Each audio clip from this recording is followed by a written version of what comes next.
The Hobbit, An Unexpected Journey is perhaps the most expected journey audiences will go on this year. We've all been madly waiting to venture back to Middle-earth, back to Peter Jackson's cinematic version of Tolkien's world. The anticipation, and the hype machine that has been driving that anticipation, has been nearly unbearable. So here we are, 9 years after our last glimpse of the Shire, Rivendell, and the Misty Mountains, all last seen in 2003's The Lord of the Rings, The Return of the King. That film brought home a dragon's hoard of golden statuettes, perhaps for no better reason than the Academy being impressed by Mr. Jackson's hubris, getting non-geek audiences to embrace an old-fashioned high fantasy epic, and making gads of money. Or, perhaps, Oscar Incorporated was astonished at how a small nation of Kiwis churned out a multi-billion-dollar franchise with only gum, wire, pluck and resourcefulness, plus a few swordsmiths and chain mail makers and about 7,000 latex hobbit feet.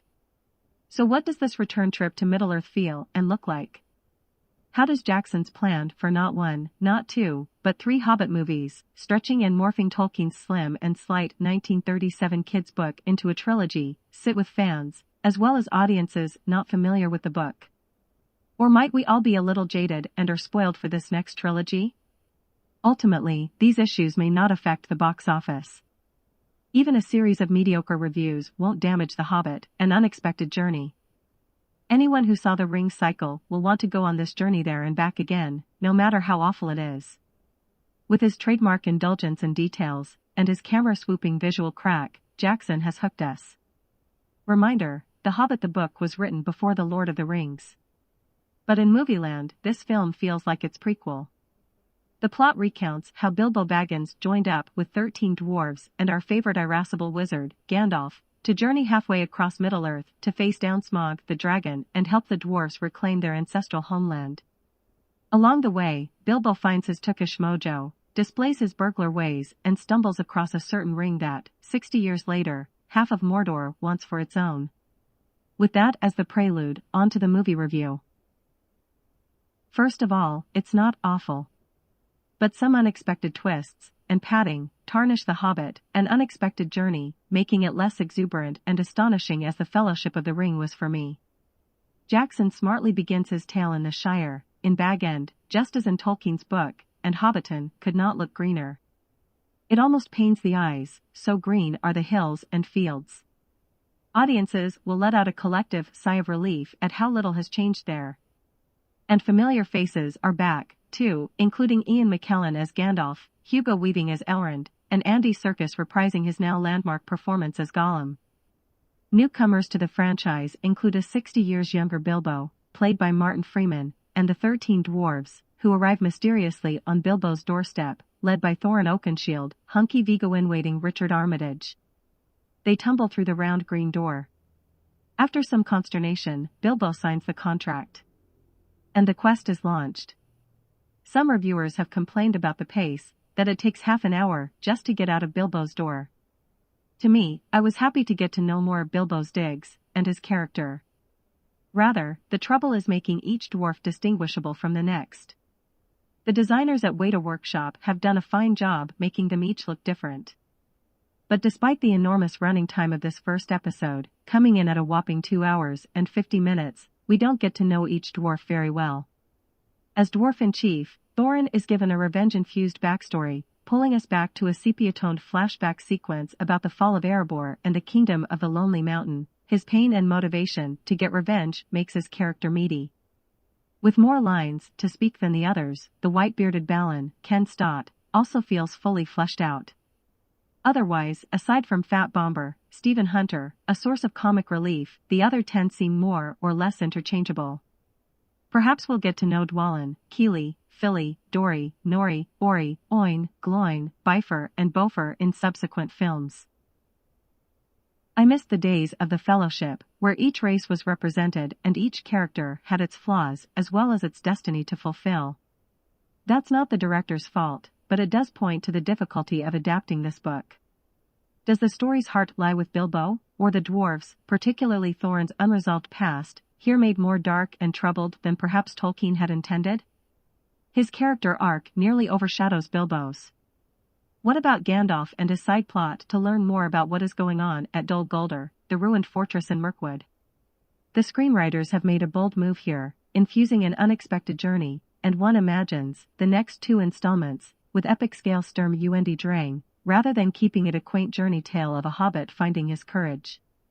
Clearly, by adding more complex and weighty undertones and backstories, the filmmakers intend this to be a bridge to The Lord of the Rings, hence the prologue, or you might say flash-forward sequence, with old Bilbo, Ian Holm, and Frodo, Elijah Wood, at the start. It's been widely reported how, to extend this short book into trilogy-worthy material, and to make The Hobbit feel part of the same Rings world, tone and theme-wise, the screenwriters mined notes and appendices from elsewhere in Tolkien's legendarium. The risks? The story gets stretched like, as Bilbo says later in life, like butter scraped over too much bread. And the film loses some of its hobbity charm. I found an unexpected journey bloated, but in the wrong places. Take Radagast, another of Gandalf's wizardly compatriots, barely mentioned in the book. Here, he's his own character, given his own tree house, and his own 15 minutes of fame, including a pointless scene resuscitating a hedgehog and traipsing about in a bunny-driven sleigh, not whimsical, just silly. Likewise, Azog, the orc chief who figures in dwarven flashback of yore, returns as Thorin's foe. He's even given cutaway scenes and dialogue of his own. I suppose it's a move to up the tension, much like the intercutting plots Jackson employed to such good effect in the prior trilogy. But whereas in Rings the cross-cutting made the trilogy's plot sweep feel more world-girdling, in The Hobbit, the choice felt like a distraction. I wanted to spend more time with Bilbo and Gandalf and the dwarves. Instead, Jackson serves up so many endless cliffhangers, action scene and battle sequences, with trolls, with orcs, with stone giants, with goblins in the recesses of the Misty Mountains, that Bilbo and other characters, as characters, get the short shrift. I also did not buy some creatures' incarnations as holy CG beings. Azog seemed more World of Warcraft than World of Tolkien. Same with the wargs, goblins, and goblin kind. Rubbery, not real. Oddly, still pure pixel, Gollum looks more believable than ever. Freeman makes a fine fuss-budget Bilbo, and he looks much like a young Ian Holm, who plays old Bilbo, but I wanted to know him more. He becomes an action hero more quickly than in the novel, which might upset some readers. As an actor, Freeman seemed almost a bit too witty and smart for Bilbo's own good. He seems one step ahead of his character. Another plot detour arrives when the company comes to the elves' Hidden Valley ranch of Rivendell. Here, Jackson and company drop the bomb that the necromancer, aka Sauron, might be lurking in Mirkwood, necessitating a powwow of that triumvirate of Middle-earth superheroes. Elrond is joined by Saruman, Christopher Lee, doing his creepy conniving routine, and Galadriel, Kate Blanchett, doing her creepy telepathic thing. I understand how the Sauron talk will connect all 6 films as a complete story, but I wanted to stay with Bilbo, Thorin and company. Let's care about them more. My final complaint, as much as I love well-staged chase and fight scenes, I think here, sometimes Jackson goes too far. In The Fellowship, that cave troll/Valin's tomb and Balrog sequence works so well because the scale felt more intimate, and therefore the danger real. A few dozen orcs versus 9 heroes. Here, Weta has designed a rat's nest of a goblin town, literally hundreds of yards deep and across, with endless catwalks and shanties, and full of hundreds of foes. The scale is too vast. When Bilbo and the dwarves land in Goblin Town, they don't just slip through a crack in the cave floor. They tumble down an endless chute worthy of a theme park roller coaster. Their battle against the goblins is amped up with unrealistic falls, collapsing scaffolding and perfectly timed saves too coincidental to be believable. It's the Bridge of Khazad-dûm on steroids. Jackson tries to outdo himself, but the effect is overdone, over the top. As for the new format, 48 frames per second, I was distracted by the hyperreal video look for the first reel or so, and then I no longer noticed any difference. The jury is still out this. To me, in close-up and medium shots I thought the effect was fine, but in wider landscapes and helicopter shots, the footage seemed chintzy. To my mind, 48 FPS is less distracting than 3D, which I do not like. If you're skeptical of the high frame rate, find a theater where it's playing in the standard 24 frames format. Or see it first in 24, then try in 48. On the plus side, The Hobbit is much more about bigger themes: loyalty, heroism, sacrifice, fighting for home and heart. Gandalf gets to deliver some great words of wisdom to Bilbo on the nature of courage.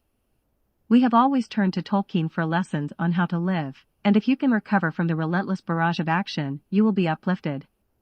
The world is not in your books and maps, it's out there, Gandalf scolds Bilbo early on. Indeed.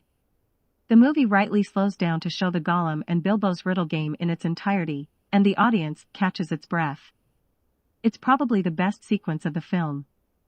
The prologue recounting the dwarf's backstory is also moving, as is the clever but not spoiling evocation of Smaug and his destruction of Dale. Also hitting the right notes is Howard Shore's score, such a crucial part to delivering the power in rings. Astute listeners will recognize many of the same melodies and musical threads, which tie us emotionally to the characters. The dwarf song Far Over the Misty Mountains Cold / to Dungeons Deep and Caverns Old / We Must Away, ere break of day / to seek our pale enchanted gold, where Thorin and company begin to sing of their quest to take back the dragon's gold, is haunting. As they sing, Jackson's trademark crane shot takes us from the fire, then up inside Bilbo's chimney and outside to follow the embers floating into the night sky. A beautiful and poetic way to tell the dwarf's story and infuse the narrative with that sense of urgency and mystery. Perhaps my overall disappointment with Peter Jackson's effort here is unavoidable. Like a high school reunion or trip home over the holidays, this return voyage to Middle-earth feels bittersweet. Yes, it's lovely to see old friends, be they human, elf, hobbit, dwarf, orc, or goblin. But there's something different. The old charms don't entirely work, the dysfunctions aren't tempered by time. The wonder is diminished. Something's changed. Or perhaps it's that we've changed.